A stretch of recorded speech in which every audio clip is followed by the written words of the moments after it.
नमस्कार दर्शकों, आप सभी का स्वागत है। मैं हूं अभिषेक कुमार। दिल्ली के बाद अब हरियाणा में निकाय चुनाव का बिगुल बज चुका है। जहां सभी शहरों में नगर निगम के चुनाव होने हैं, वहीं जो ग्रामीण क्षेत्र है वहां पर भी चुनाव होने वाले हैं। हमारे साथ जुड़ने वाले हैं हरियाणा पंचायत चुनाव पर बातचीत करने के लिए सूबेदार सुमन साहब, जो हरियाणा के प्रथम मेयर रहे हैं। फरीदाबाद नगर निगम से ये मेयर रहे थे सबसे पहले, और इनसे चर्चा होगी क्योंकि इन्हें किंग मेकर की भूमिका में देखा जाता है। चाहे विधानसभा चुनाव हो, लोकसभा चुनाव हो, पिछले जो दशकों से चुनाव चलता हुआ आ रहा है उसमें ये हर पार्टी के उम्मीदवार को, चाहे वो भाजपा से हो या कांग्रेस से हो, उनके सर पर हाथ जरूर इनका रहता है, प्रत्यक्ष या अप्रत्यक्ष रूप से। सूबेदार साहब, सबसे पहले आपका बहुत बहुत स्वागत है। और आपके पास एक लंबा अनुभव है। ये जो पंचायत चुनाव चूंकि काफी डिले हुआ है, वार्डों के परिसीमन हुए हैं, तमाम तरह की चीजें हैं, इस चुनाव को आप किस नजरिए से देखते हैं? और ऐसी परिस्थिति में जब दिल्ली में पूर्ण बहुमत से भाजपा ने सरकार बनाई हो और आप चूंकि कांग्रेस पार्टी से आते हैं, आपको क्या लगता है, आपका अनुभव क्या कहता है कि नगर निगम चुनाव में अब कांग्रेस ने भी सिंबल देने की बात कही है, भाजपा भी सिंबल पर ही चुनाव लड़ेगी, तो फरीदाबाद नगर निगम में किसकी सरकार बन रही है और हरियाणा का क्या हाल रहने वाला है? देखिए, जहाँ तक सवाल है नगर निगम का, तो हरियाणा का पहला नगर निगम फरीदाबाद बना था जी, और उसका मुझे मेयर बनने का अवसर प्राप्त हुआ।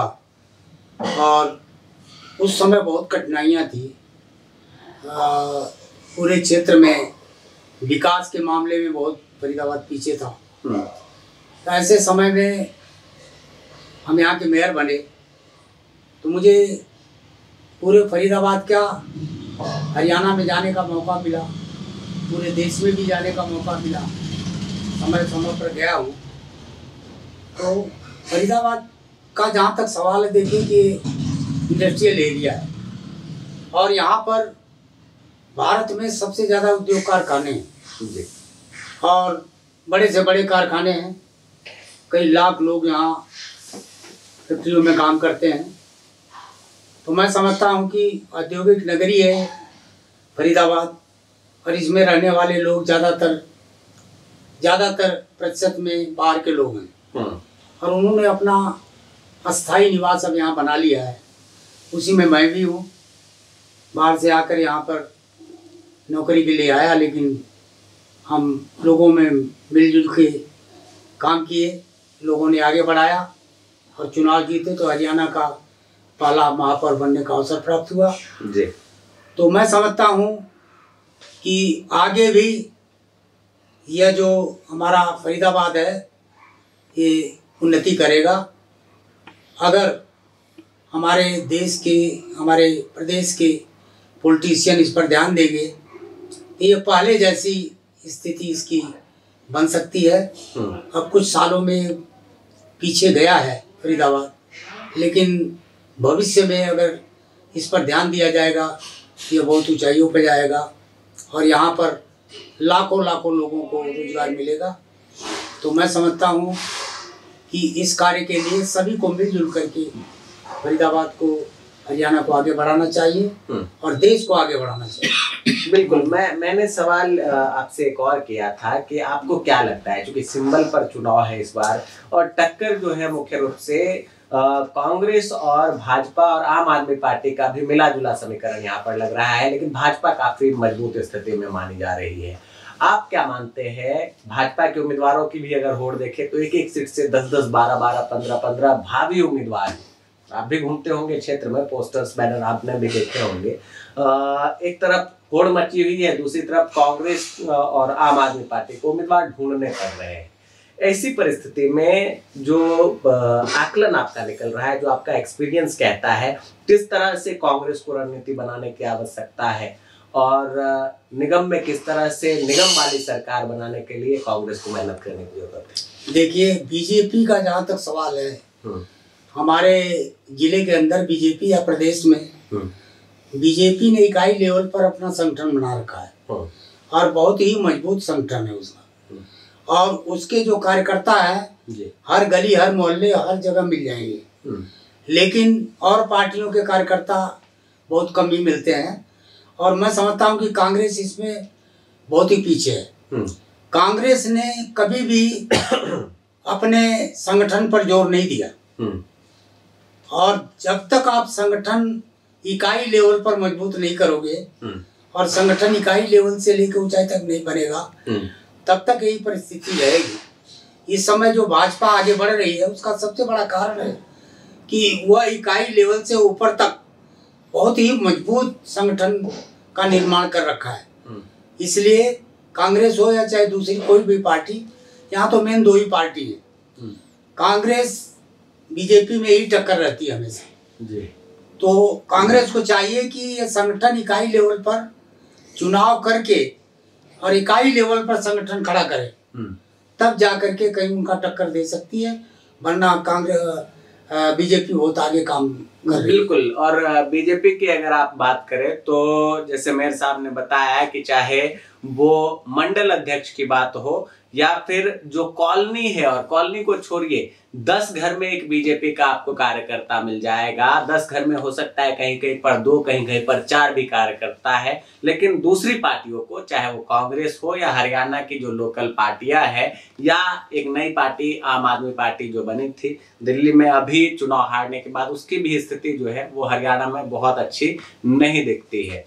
चूंकि अरविंद केजरीवाल हरियाणा से आते हैं और ऐसी स्थिति में आम आदमी पार्टी ने जनाधार, आपको लगता है कि दिल्ली का असर हरियाणा में भी पड़ने वाला है? दिल्ली जैसी ही स्थिति हरियाणा में एक तरह से हो सकती है? देखिए, आम आदमी पार्टी का तो हरियाणा में मुझे नहीं लगता कुछ है, खास तौर से फरीदाबाद में तो बिल्कुल नहीं है, नाम मात्र का है। नाम मात्र है।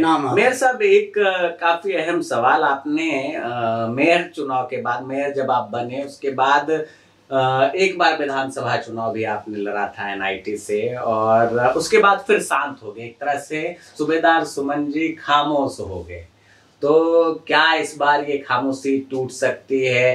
क्या इस बार आप पुनः प्रयास में लगेंगे कि आप किसी वार्ड से चुनाव लड़ें, निगम पार्षद का या मेयर के? चूंकि मेयर की भी इस बार वोटिंग होगी, आम जनता वोट करेंगे, तो कुछ मन में विचार है? क्योंकि कहीं ना कहीं ये अटकलें हैं कि सूबेदार सुमन जी भी इस बार ट्राई कर सकते हैं एक बार पुनः चुनावी मैदान में। देखिए, राजनीति के अंदर मैं समझता हूँ कि पैसा सबसे बड़ा महत्व रखता है जी। और सूबेदार सुमन जब, हमारे जैसा सूबेदार सुमन जब मेयर बना तो ईमानदारी और सच्चाई को सबसे आगे रखा, और मैंने कसम खा लिया था कि एक नया पैसा किसी भी अधिकारी से, कर्मचारी से कमीशन नहीं लेना, कहीं से एक नए पैसे किसी से लेना नहीं जी। और ईमानदारी करने वाला व्यक्ति कैसे आज की तारीख में इलेक्शन लड़ सकता है और कैसे अपने आप को सरवाइव कर सकता है, ऐसा असंभव है, कभी भी नहीं हो सकता ऐसा। और उसका शिकार मैं खुद हूँ कि हम मेयर 5 साल बन रहने के बाद भी अपने को आर्थिक रूप से मजबूत नहीं कर पाए, जिसका कारण हुआ कि मेयर पद से उतरने के बाद भी मुझे एसटीडी चलानी पड़ी। एसटीडी की दुकान खोल करके मैंने उस टाइम चलता था, अगर 20-25 साल पहले तो मोबाइल फोन नहीं होते थे और एक कॉल के 8-10 रुपए देने होते थे जी। तो रात दिन मैंने काम किया, मेहनत किया, क्योंकि मैंने कसम खाया था कि मैं किसी भी व्यक्ति से एक नया पैसा अपने कार्यकाल में नहीं लूंगा, कोई कमीशन नहीं, किसी से एक पैसा नहीं लिया। और रिजल्ट ये हुआ कि हमारी स्थिति पहले से खराब हो गई, और उसके बाद मैंने सर्वाइव किया अपनी मेहनत से, अपने को स्टैंड किया। अब बेहतर स्थिति हमारी है। तो मैं समझता हूँ कि जब तक आज की तारीख में लोगों के पास धन नहीं होगा तो राजनीति के अंदर वो सफल नहीं हो सकता किसी कीमत में। बिल्कुल, धन बहुत ही आवश्यक है। अब तो करोड़ों रुपए लोग टिकट पर दे रहे हैं, टिकट पर करोड़ों रुपए देने को तैयार है जी। तो मेरे समय में, अब देखिए, मैंने 5 गवर्नर के साथ काम किया, 5 गवर्नर के साथ जी। मुझे ऑल इंडिया मेयर काउंसिल में बेस्ट अवार्ड दिया गया, बेस्ट मेयर का अवार्ड मिला, वर्ल्ड काउंसिल में, वर्ल्ड काउंसिल, हाँ, जयपुर में वो दिया गया।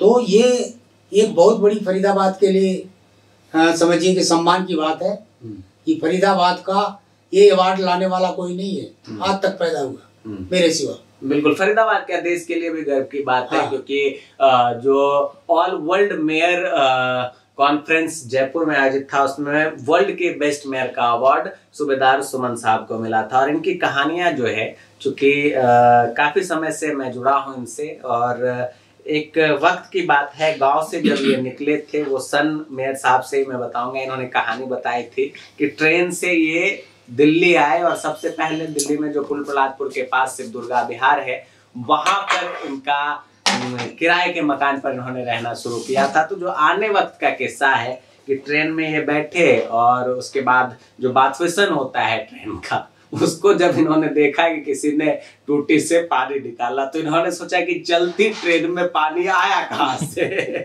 मतलब ये ढूंढ रहे थे कि गांव में जो चापाकल होता है, हैंडपंप जब तक हम चलाते नहीं है और वो पाइप पूरी जमीन के अंदर जाती है, तभी पानी निकल कर आता है। थोड़ा उस किस्से को भी जानते हैं। गाँव का एक साधारण व्यक्ति जिसने ट्रेन को नहीं देखा, टेक्नोलॉजी को नहीं समझ पाते थे उस टाइम की भी, तो क्या माजरा था और कौन से सन की वो बात है मेरे साथ? मैं बता रहा हूँ कि 1972 की बात है। मैं इंटरमीडिएट का एग्जाम दिया और इंटरमीडिएट का एग्जाम देने के बाद हमारे भाई लोग रहते थे यहाँ लक्ष्मी नगर दिल्ली में जी। तो मैं पिताजी से कहा कि मुझे किराया दीजिए और मैं दिल्ली जाऊंगा। अच्छा, कमाने के लिए आए थे? कमाने के लिए। अच्छा, एग्जाम देने के बाद, इंटरमीडिएट का एग्जाम देने के बाद जी। तो उन्होंने कहा कि भाई कोई जाएगा तो तुम्हें जो है हम भेज देंगे। शहर कौन सा आपका पड़ता है? शहर नहीं, हमारा तो आजमगढ़ जिला है। अच्छा, जिला आजमगढ़। और गांव का मैं निवासी हूँ। हमारे गांव का नाम माधोपुर दरांग है जी। तो सब जातियों का गांव है, बड़ा गांव है। और उसके बाद किराए के लिए बात हुई, कोई जाएगा? पिताजी ने तो पिताजी ने कहा कि मैं किराया आपको दे दूंगा, कोई जाएगा तो आप उसके साथ चले जाना। मैंने कहा नहीं, पढ़ा लिखा हूँ, मैं चला जाऊंगा, कोई दिक्कत नहीं, मेरे पास एड्रेस है। अच्छा। तो उन्होंने कहा कि हमारे पास तो है नहीं पैसा। मैं कहा किसी से उधार लेके दे दो। तो उन्होंने 32 रुपए किसी से उधार लाया। 32 रुपए? मात्र 32। अच्छा। 30 रुपए के करीब टिकट होता था। हाँ। और 2 रुपए बोले कि चाय पानी पी लेना। अच्छा। रास्ते में। हाँ। मैं कहा कोई बात नहीं, आ गए लेके और मैं निकला, फिर बनारस गया। हाँ। बनारस से दिल्ली के लिए ट्रेन होती थी। हाँ। और उस समय अपर इंडिया की ट्रेन साज होती थी। हाँ। तो मैं वहाँ से पूछ पाछ के स्टेशन पर पहुंचा। पहली बार मैंने रेलगाड़ी देखा। अच्छा। इससे पहले नहीं देखा। हाँ। हमारी तरफ रेलगाड़ी थी ही नहीं, चलती नहीं थी। नहीं, उधर थी ही नहीं। अच्छा। तो पहली बार देखा। हाँ। कभी शहर में जाना नहीं हुआ। तो फिर हमने पूछा तो उन्होंने पता किया इंक्वायरी पे। तो उन्होंने बताया कि भाई फला गाड़ी जाती है और यहाँ से टिकट मिलेगा। वहाँ से हमने टिकट लिया 30 रुपए, 28 या 29 रुपए कुछ पैसे का, ऐसे कुछ। वहाँ से टिकट लेकर के फिर मैं अंदर गाड़ी में बैठा।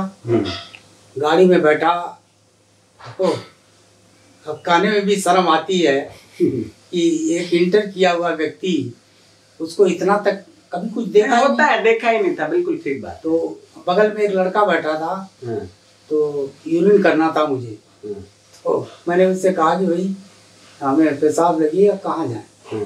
तो बोला ऐसे जाइए और ऐसे दरवाजा खोल के अंदर जाओ, वहाँ कर लो। फिर वहाँ गया मैं, उसको खोला, फिर वहाँ पेशाब करने के लिए। तो मैं वहाँ जाके खड़ा होकर देखा, तो मैं कहा यार यहाँ से पेशाब करेंगे तो किसी के ऊपर गिरेगा। बिल्कुल है, मुझे ऐसा लगा, लेकिन मैं किया। फिर इसके बाद जब उल्टा हुआ तो बात वैसा लगा था जो आप बात कर रहे थे। उसको देखा, मैंने कभी देखा ही नहीं। गांव में कहाँ भी ये सब चीजें थी उस जमाने। बिल्कुल ठीक बात है। तो अब 1972 की 70 के दशक में नदियों में नहाया करते थे लोग, तालाब और नदियों में नहाते थे। ज्यादा कुआं होता था। तो मैं बड़ा चक्कर में था, टूटी घुमाया तो उसमें पानी निकला। मतलब ये गाड़ी चल रही है, फिर नलका कहाँ लगा, कैसे का? बिल्कुल बिल्कुल तो अजीब सा लगा। फिर इसके बाद जो है वहाँ से चलो हाथ वाथ धो के आ गया नीचे। मैंने उस लड़के से पूछा ये पानी कहाँ से आ रहा था? तो उसने बताया कि ऊपर टंकी होती है, इसमें पानी भरा जाता है, कोई चलता रहता है। तब धीरे धीरे बातें समझ में आई और मैं दिल्ली आया, अकेला आया। एड्रेस था हालांकि घर के लोग नहीं आने देना चाहते थे, भूल जाओगे, ये हो जाएगा, वो हो जाएगा। मैंने कहा नहीं, पढ़ा लिखा हूँ, भूल नहीं जाऊँगा। और फिर मैं पैदल ही वहाँ से 5 नंबर एली रोड में हमारे भाई रहते, मैं उनके यहाँ पूछा स्टेशन से। हाँ, कौन से स्टेशन? नई दिल्ली। जी। और ये रहते थे, और वहाँ से लक्ष्मण 12 खम्बा रोड। अच्छा, 12 खम्बा रोड आ गया। हाँ, 12 खम्बा रोड पे 5 नंबर कोठी थी, उसमें आया। वहाँ मेरे भाई रहते थे, तो उसे वहाँ मिले। कैसे आया बताया सारी कहानी। बड़े आश्चर्य में पड़े कि ऐसे कैसे कर दिया तुमने, और ये वो भूल जाते, कहीं कोई बात हो जाती। पढ़ा लिखा हूँ, ऐसे नहीं कोई बोलता। फिर उनको समझाया, फिर वहीं से मैंने काम शुरू किया।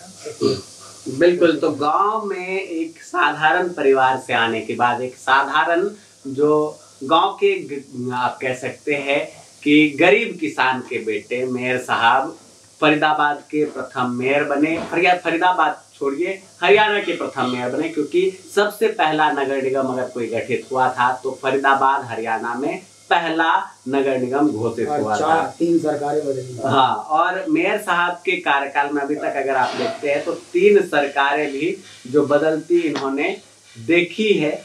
और आखिर में मेयर साहब क्या संदेश आपका 2 मार्च को करिए काम? बिल्कुल। तो 3 सरकारों के दौर में जो है वो मेयर साहब कह रहे हैं कि काम करिए। कुल मिलाकर कथन आप समझ सकते हैं वही है, क्योंकि मेयर साहब एक सामान्य परिवार से आते हैं और यहाँ तक का मुकाम हासिल किया है, तो इसे आप किस्मत भी कह सकते हैं, अपनी ईमानदारी भी कह सकते हैं और अपनी मेहनत भी कह सकते हैं। समाज के पूर्वांचल के जो लोग हरियाणा में रहते हैं, फरीदाबाद में रहते हैं, उनका भरपूर प्यार और सहयोग आज भी मेयर साहब के साथ है। और यही वजह है कि यहाँ के जो स्थानीय नेता हो, चाहे वो किसी बिरादरी से आए, वो मेयर साहब की इज्जत करते हैं और चुनाव में सहयोग जरूर मांगते हैं। मेयर साहब हो सकता है कांग्रेस में है तो कांग्रेस की विचारधारा इनकी जो है मजबूत रहती है, पार्टी के लिए लगे रहते हैं और पार्टी के जो उम्मीदवार हैं उनके साथ चलते हैं। लेकिन मैं आपको ये आकलन भी दे दूं कि ऐसा कोई नेता नहीं है फरीदाबाद में जिसका फोन, चाहे वो भाजपा में हो, चाहे वो इनेलो में हो, चाहे वो